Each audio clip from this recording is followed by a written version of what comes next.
Cummins built its name on grit, the kind of diesel power that moves mountains, hauls America's heaviest loads, and fuels a legacy of industrial strength. But in late 2023, that image took a massive hit. Buried beneath the engine codes of nearly 1 million Ram pickup trucks was something that shattered the company's clean image and triggered a $1.6 billion environmental enforcement action against the company. But what exactly did the company do to trigger such a massive penalty? To understand just how serious this scandal is, we need to go back to the core of Cummins' business. The company produces diesel engines, tough, high-torque power plants used in everything from heavy-duty trucks to industrial generators. For years, Cummins supplied engines for Ram 2500 and 3500 trucks, which are marketed as high-performance workhorses with an edge in both strength and efficiency. But what consumers didn't know was that over 630,000 of these trucks, covering model years 2013 to 2019, came equipped with hidden software known as defeat devices. These weren't glitches or oversights. These were deliberate pieces of code, programmed to detect when the vehicle was undergoing lab-based emissions testing and temporarily clean up the truck's act. During testing, the software would activate full emissions control systems, drastically reducing pollutants like nitrogen oxide,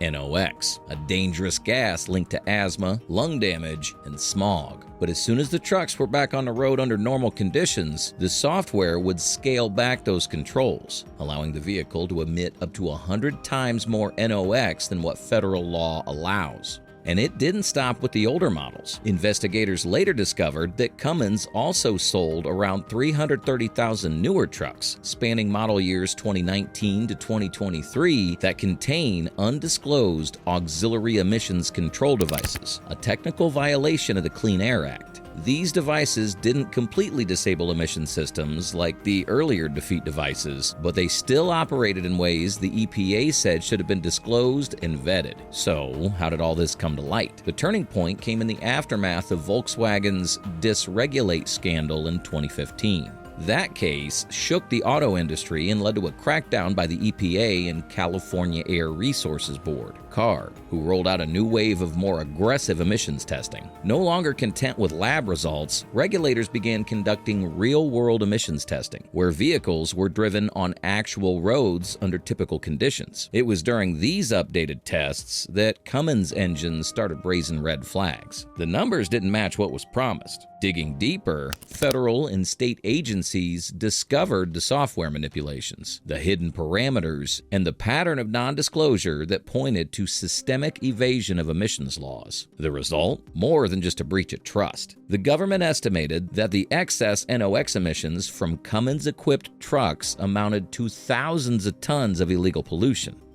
that would linger in the air, worsen climate change, and put the health of millions at risk, especially in already vulnerable communities. What made it worse was the sense of calculated strategy. Unlike a one-off oversight or a bad part from a supplier, this was embedded in the programming. Software written with the knowledge that it would deceive federal emissions systems. In the eyes of regulators, it was a direct attack on the Clean Air Act, and they responded with unprecedented force.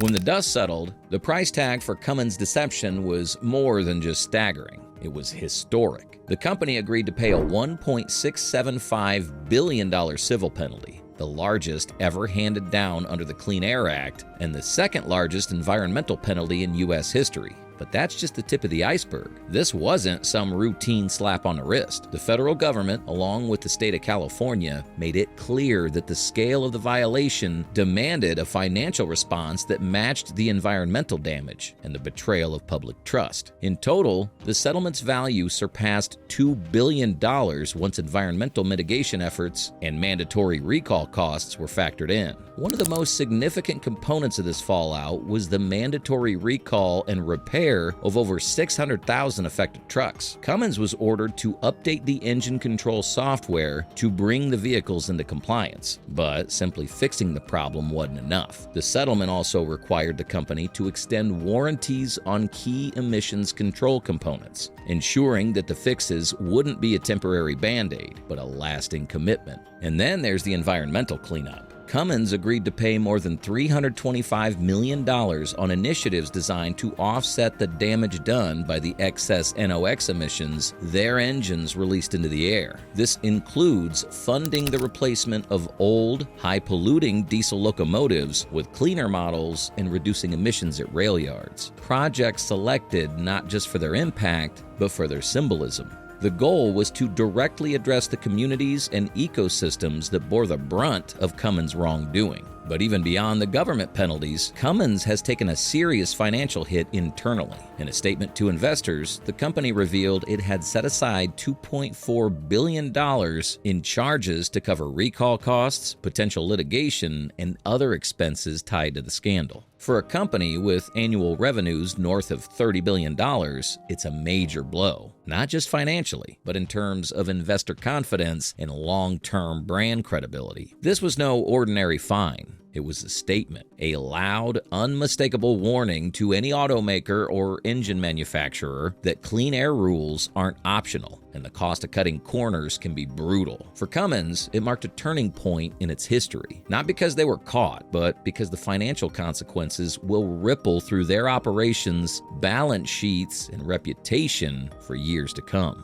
When a scandal of this size breaks, the world expects outrage, apologies, or at the very least, accountability. But Cummins took a different route, one that many saw as careful, calculated, and notably restrained. In their official statements, the company acknowledged the settlement but stopped short of admitting guilt. There was no admission that they had intentionally cheated, no acceptance of wrongdoing, and no heads rolled publicly. Instead, Cummins emphasized cooperation. They pointed out that they had worked closely and constructively with federal and state regulators throughout the investigation. They stressed that many of the issues uncovered were already being addressed before the enforcement action reached its peak. For example, the company claimed it had initiated voluntary recalls for affected trucks as early as 2019, well before the government came knocking with subpoenas and billion-dollar penalties. But perhaps most striking was Cummins' insistence that there was no evidence that anyone acted in bad faith. It was a carefully worded line, one that walked the tightrope between damage control and outright denial. Whether that message landed with the public is another story. To many observers, the company's stance raised eyebrows. After all, installing defeat devices, especially ones engineered to detect and respond to emissions testing conditions, doesn't happen by accident. It takes time, effort, and a deliberate decision to bypass the rules. But steering the conversation toward resolution and future compliance, Cummins avoided the messy fallout of finger-pointing or executive resignations. Instead, their focus turned toward repairing not just the trucks, but the brand. The company pledged to take responsibility for fixing the issue, highlighting its investment in software updates, extended warranties, and environmental mitigation. It wasn't quite an apology, but it was an attempt to reframe the narrative not as a cover-up, but as a misstep being corrected. Still, for many customers, regulators, and environmental advocates, the damage is already done. Trust, once broken, isn't patched up with software updates and corporate statements. And while Cummins may not be admitting guilt in a legal sense, the sheer scale of the financial settlement speaks volumes about how seriously the government took the violations and how far the company still has to go to restore its credibility. The Cummins scandal doesn't just mark a low point for one of the most respected names in diesel. It's a shot across the bow for the entire automotive industry. In a post-Volkswagen world, regulators have made it crystal clear. Cheating emissions laws is no longer just a corporate risk. It's a billion-dollar gamble with real-world consequences. First, this case sets a precedent. Until now, many believe the days of defeat devices ended with Dieselgate. But Cummins' case proves that similar practices persisted well beyond that, and not just in European sedans, but in American-made, heavy-duty pickup trucks. It highlights how defeat devices and emissions workarounds evolved into increasingly sophisticated software tricks, harder to detect and easier to deny. Regulators responded by upgrading their tools, using portable emissions testing and real-world data. and this case shows they're willing to pursue enforcement no matter how late the discovery comes. Second, it expands the scope of accountability. Cummins isn't a vehicle manufacturer, it's an engine supplier. That means companies that make components, not just entire cars, are now firmly in the regulatory crosshairs. It raises serious questions for OEMs, suppliers, and partners across the supply chain. Who's responsible when things go wrong? How much oversight is expected between collaborators? And how deeply are compliance standards being audited internally? Third, the environmental impact isn't theoretical anymore. Regulators estimate these Cummins engines dumped thousands of excess tons of nitrogen oxides into the atmosphere. That's not just bad for the air, it's bad for public health, with studies linking long-term NOx exposure to asthma, heart conditions, and premature death. With climate change and air quality becoming central political and social issues, this kind of environmental backsliding is no longer acceptable, either legally or publicly. And finally, the scandal could reshape the diesel landscape altogether. As electric trucks begin to gain traction and stricter emission standards loom, diesel manufacturers are under mounting pressure to clean up or face extinction. Cummins, like many legacy brands, now finds itself in a race not just for innovation, but for redemption.